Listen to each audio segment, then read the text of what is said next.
Efectivamente, vamos a empezar con este tema relacionado con la escatología. Y a veces se podría pensar que es un tema secundario, que no es un tema primordial, no es un tema trascendental, y en un sentido no lo es para nuestra salvación, pero desde otro punto de vista es un tema muy importante, y es muy importante que todas estas cosas estén claras. Todo lo que la Biblia enseña, y este es un tema además que la Biblia repite y enfatiza y habla de él una y otra vez, tanto en el Antiguo como en el Nuevo Testamento, todo lo que la Biblia habla y enfatiza es importantísimo, aunque a veces a nosotros no nos lo parezca. Es en este tema, en esta doctrina, en la que más oposición, más problemas a veces he pasado, incluso más problemas que con los 5 puntos calvinistas, curiosamente. Para algunos, doctrinas relacionadas con la escatología, con el milenio o con las 2 segundas venidas de Jesucristo o con temas similares, algunas de estas enseñanzas para algunos son tan sagradas que bueno, casi sería una piedra angular para su sistema. Hoy vamos a ver algunas cosas así por encima. En realidad vamos a plantar un poco el escenario en el que nos encontramos. Vamos a hacer un pequeño repaso de por qué hemos llegado a este caos, a esta Babilonia en la que nos encontramos en la actualidad en el mundo cristiano, incluidas las iglesias evangélicas. Y recordar el problema que había en Tesalónica. Los cristianos de la iglesia de Tesalónica estaban con algunos problemas relacionados con este tema, lo cual nos hace pensar, nos habla, nos enseña de que no es un problema nuevo, no es un problema reciente, sino que es un problema que ya empezó en la temprana iglesia cristiana. Pablo escribe a los cristianos de Tesalónica y les dice, hablando sobre la venida de nuestro Señor Jesucristo: no os dejéis mover fácilmente de vuestro modo de pensar. Es decir, estaban ahí oscilando, estaban un poco ofuscados con algunas ideas, con algunos conceptos equivocados, y les estaba llevando a una conducta muy equivocada, hasta tal punto que Pablo les amonesta duramente, a pesar de que era una iglesia ejemplar en muchos sentidos. Nadie os engañe, dice, respecto a este tema, en ninguna manera. No os dejéis, no os conturbéis, ni por espíritu, ni por palabra, ni por carta, como si fuera nuestra. Ellos estaban confundidos hasta tal punto que habían dejado de trabajar pensando, convencidos, que el Señor ya iba a venir, ya estaba ahí, y así que para qué seguir trabajando y haciendo la vida normal. Así que esto vamos a ver que no fue único, no fue un error, una metedura de pata que ocurrió en aquel tiempo y ya está, sino que se ha ido reproduciendo a lo largo de la historia de la Iglesia cristiana.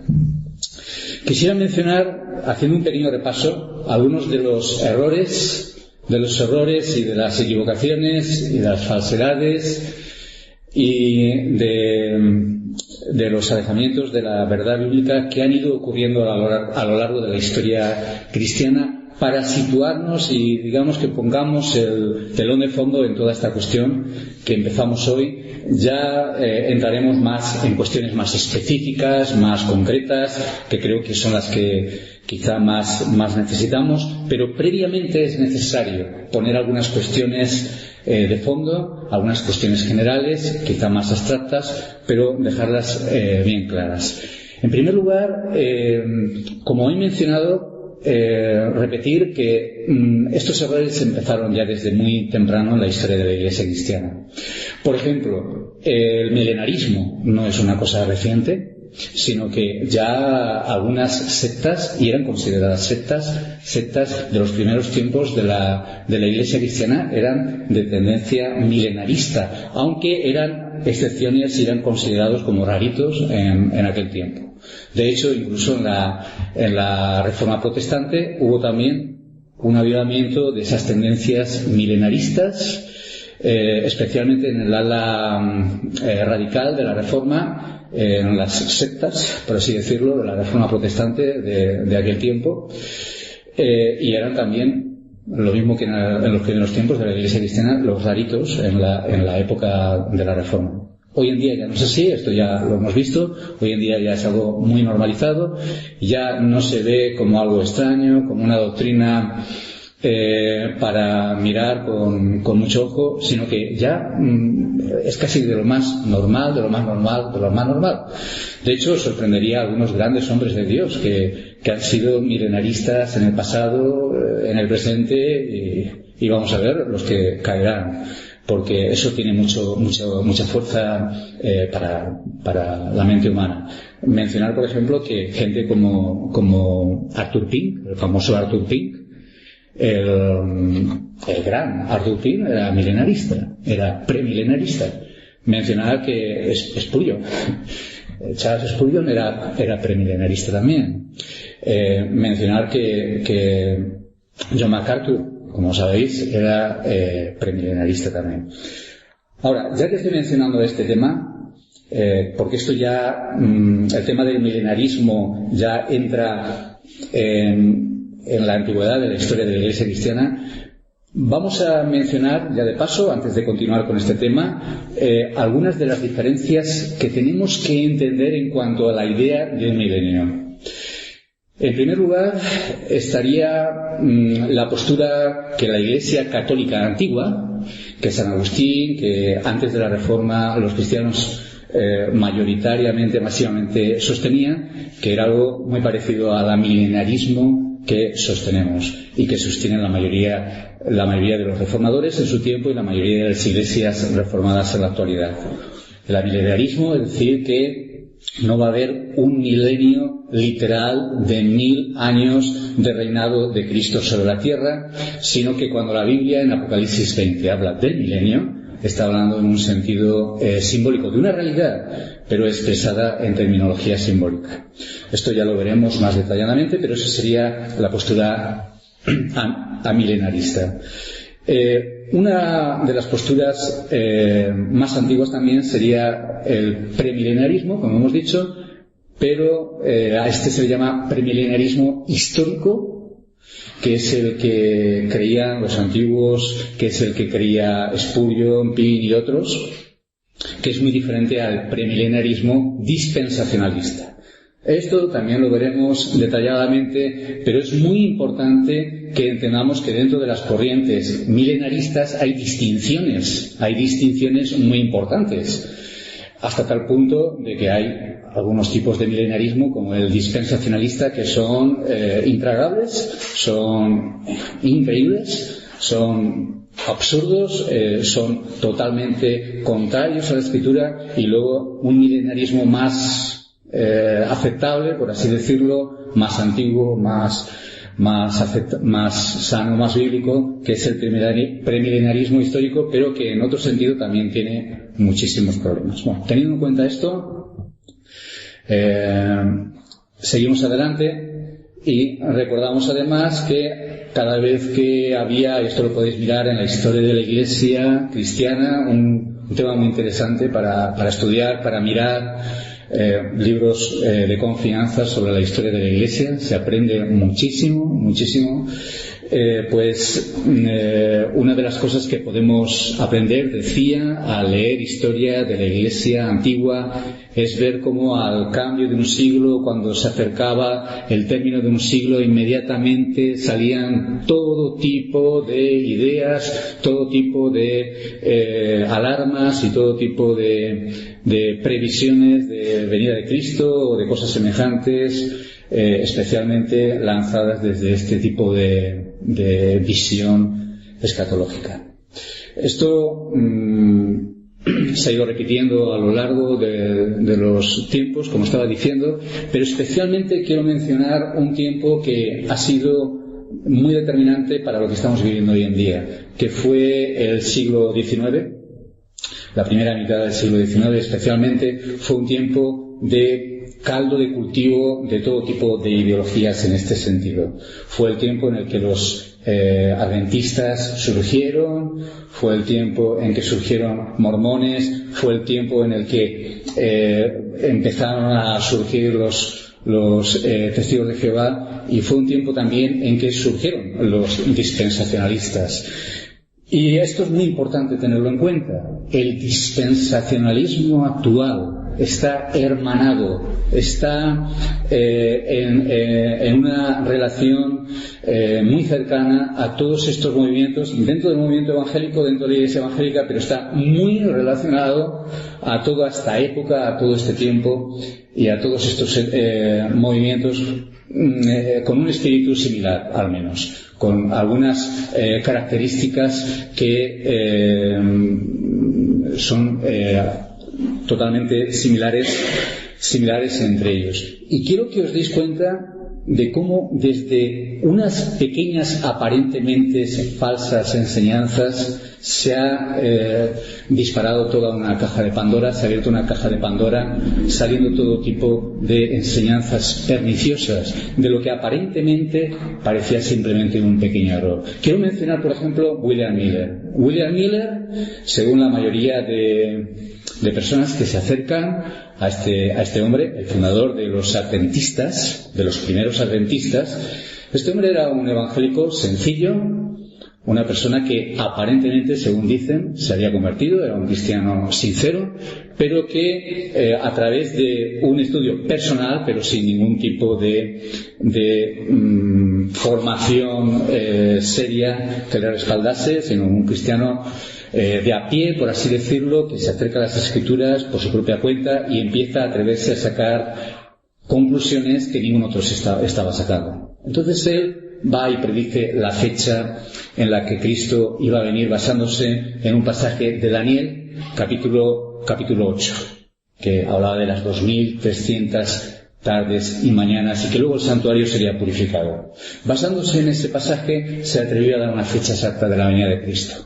Bueno, él se equivocó, muchos que le siguieron se equivocaron, muchos primeros adventistas que le siguieron se equivocaron. Bueno, fue un fracaso, debería haber una lección aprendida para él, para todos. Se acabó, según se dice, él murió pensando que se había equivocado como un cristiano y ya está. Pero todo eso, como dije antes, abrió toda una caja de Pandora. Puede parecer esto irrelevante o no importante, pero es interesante que sepamos algunas de estas cosas que ocurrieron en aquel tiempo y ver cómo mucho de esto ha llegado hasta nuestros días y empapa todavía el mundo cristiano, y muchas de las cosas que muchos de los que estáis aquí habéis escuchado. Quiero que veáis la relación que tiene con algunas de estas cosas, quizá para vuestra sorpresa. Pero, en primer lugar, después de un tiempo, algunos de estos adventistas dijeron: Miller no se ha equivocado. En esta fecha lo que ocurrió no es que Cristo purificó el santuario, es decir, la tierra, como ellos interpretaban, sino ha purificado el cielo.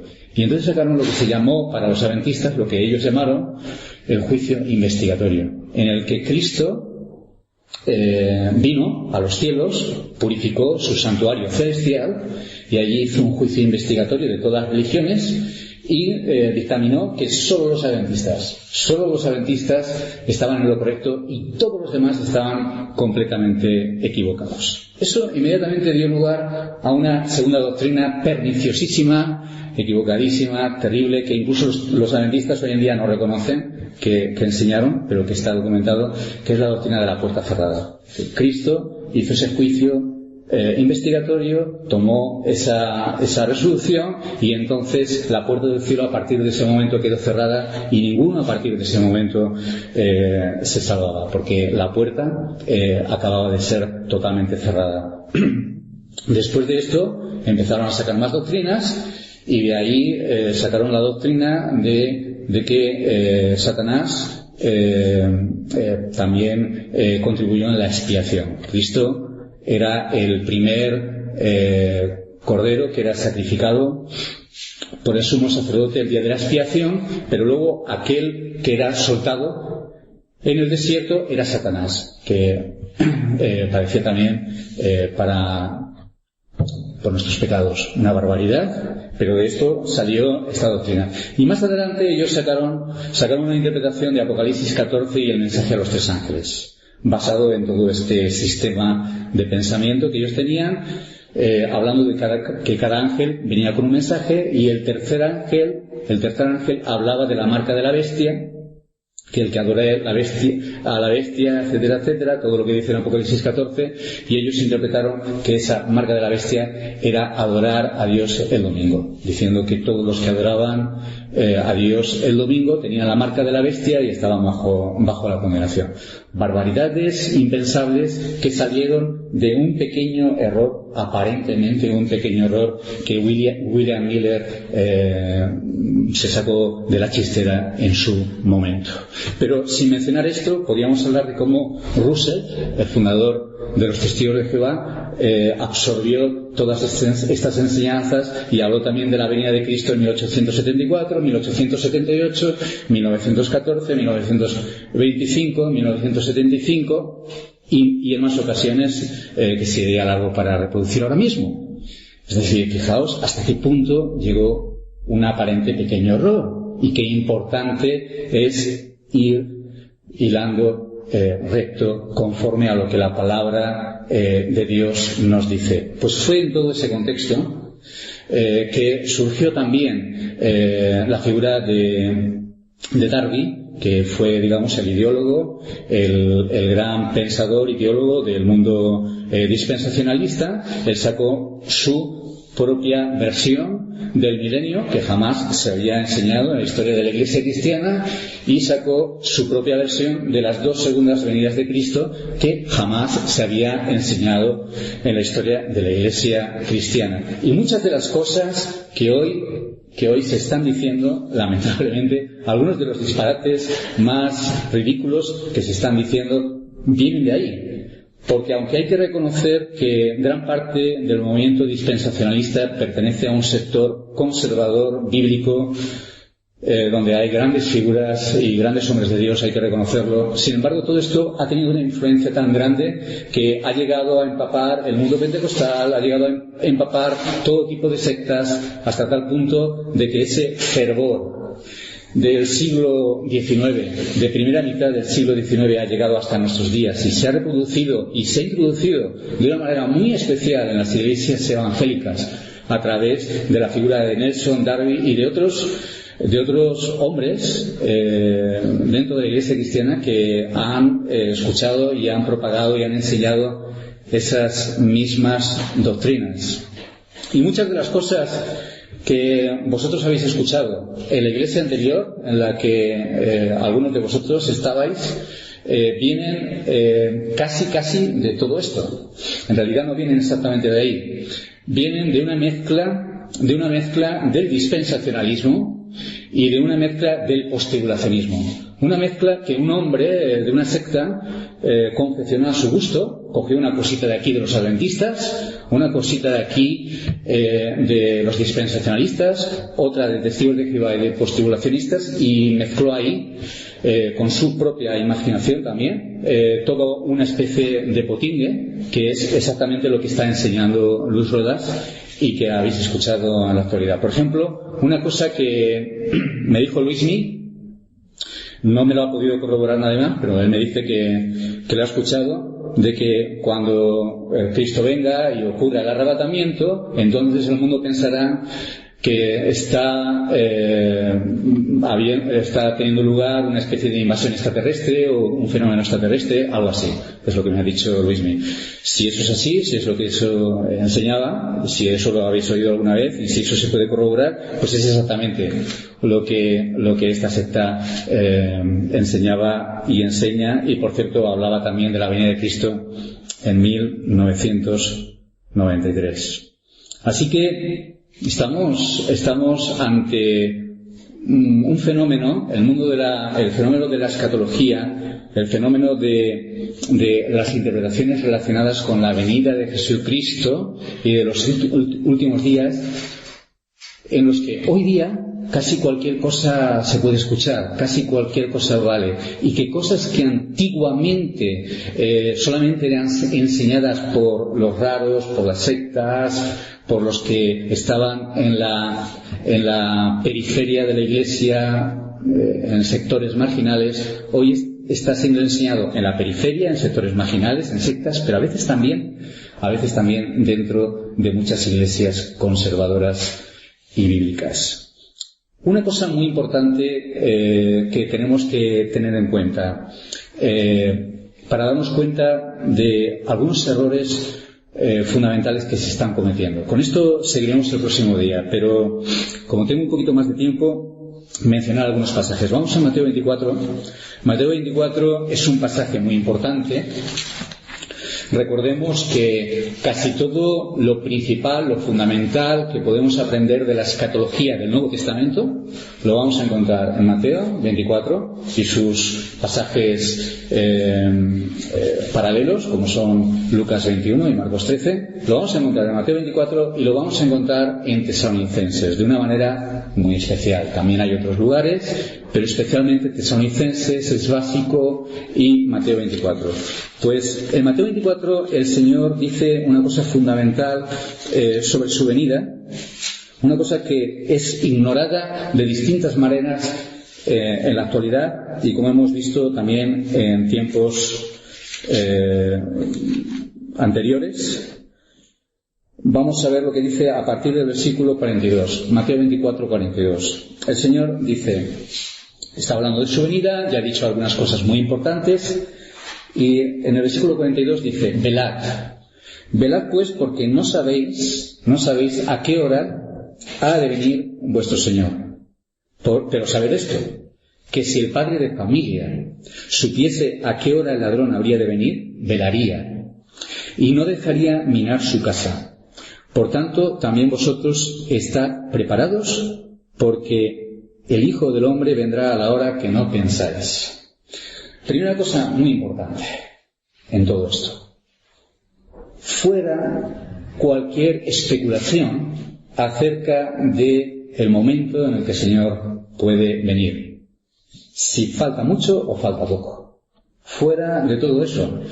Muchísimos se han atrevido a predecir exactamente la venida en que el Señor iba a venir. Adventistas, testigos de Jehová, sectas evangélicas y a veces iglesias más o menos conservadoras dentro del mundo dispensacionalista especialmente. A veces se han atrevido a predecir una fecha, un año o un tiempo aproximado. El Señor dice muy claramente que el día y la hora, es decir, el momento, la fecha, la época en la que Él vendría, no la sabía absolutamente nadie, ni los ángeles, ni siquiera el Hijo del Hombre. Nadie lo sabía, absolutamente nadie. Sin embargo, muchas sectas pretenden saber lo que el Señor nos ha dicho, que nadie puede saber. En segundo lugar, quizá el error más típico relacionado con este tema. Muchos cristianos piensan que aunque no se puede saber el día y la hora, que aunque no se puede saber la fecha exacta, sí, más o menos se puede saber cuando llegue ese tiempo, se podrá saber más o menos que estamos en esa época, porque no nos va a pillar desprevenidos. La idea popular que hay es, el mundo ni se enterará, el mundo no tendrá ni idea de esto, pero la Iglesia cristiana más o menos lo sabrá. No podemos predecir el momento, no podemos predecir la fecha, es cierto, pero más o menos tendremos una idea. Falso totalmente, muy importante también esto. Fuera todo tipo de especulaciones relacionadas con fecha o con tiempos aproximados. El Señor podría venir hoy, mañana, podría venir dentro de 100 años, no lo sabemos. Podría venir mucho antes, mucho después, no podemos saber eso. Además, fijaos que el Señor, hablando a sus discípulos, les dice, vendrá a la hora que no pensáis. Vosotros no pensáis. Vosotros, mis discípulos, no pensáis. Vendrá a la hora que no pensáis. Si el padre de familia pudiese saber a qué hora va a venir el ladrón, entonces velaría en ese momento velaría, en el otro no, pero en este que piensa que va a venir velaría. Pero como vosotros no sabéis cuándo va a venir, tenéis que velar en todo tiempo. Esa es la idea que está enseñando el Señor Jesucristo a sus discípulos. Vosotros estad preparados y velad en todo tiempo, porque no sabéis en qué tiempo va a venir. En todo tiempo tenéis que velar. Así que fuera todo tipo de especulaciones. Hay un pasaje que se podría utilizar para enseñar exactamente lo contrario, pero esto lo dejamos para otro momento.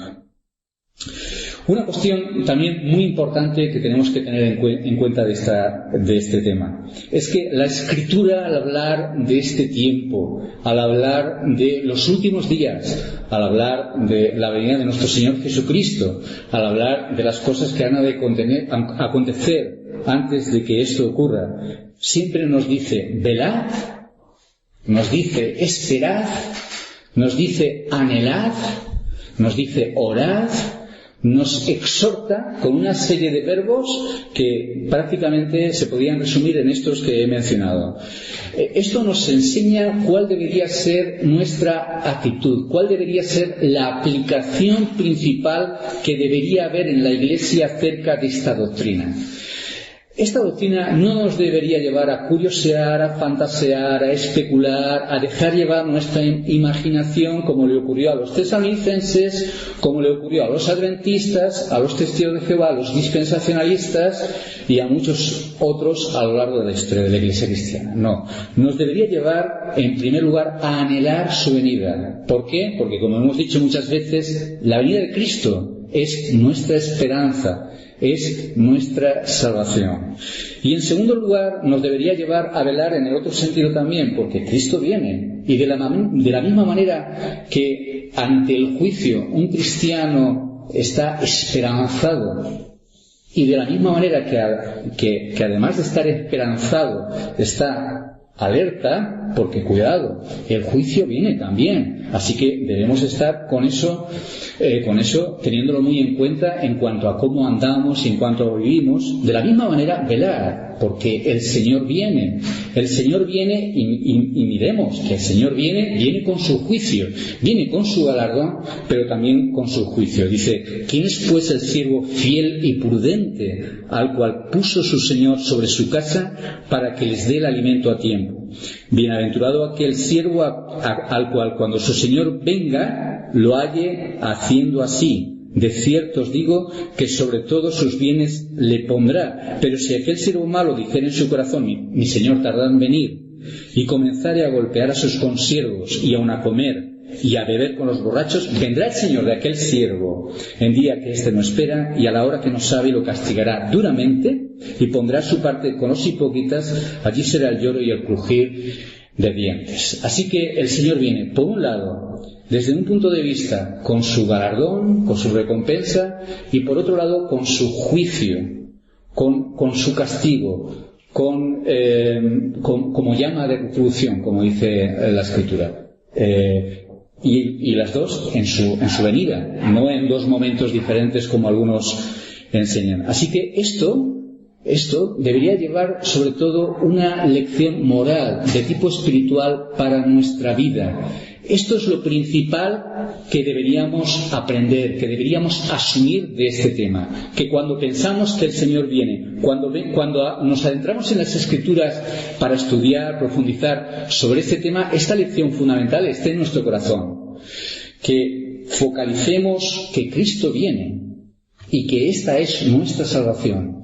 Y que esto debe ser, por un lado, nuestra esperanza y por un lado, nuestra advertencia. Bien, pues todo esto seguimos en adelante, lo desarrollamos un poquito más y también tratamos de responder algunas cuestiones concretas, importantes también, pero recordando que este no es un tema para curiosear, para satisfacer nuestra curiosidad o nuestro morbo, sino sobre todo para levantar nuestras almas mirando a Jesucristo, que viene para nuestra salvación.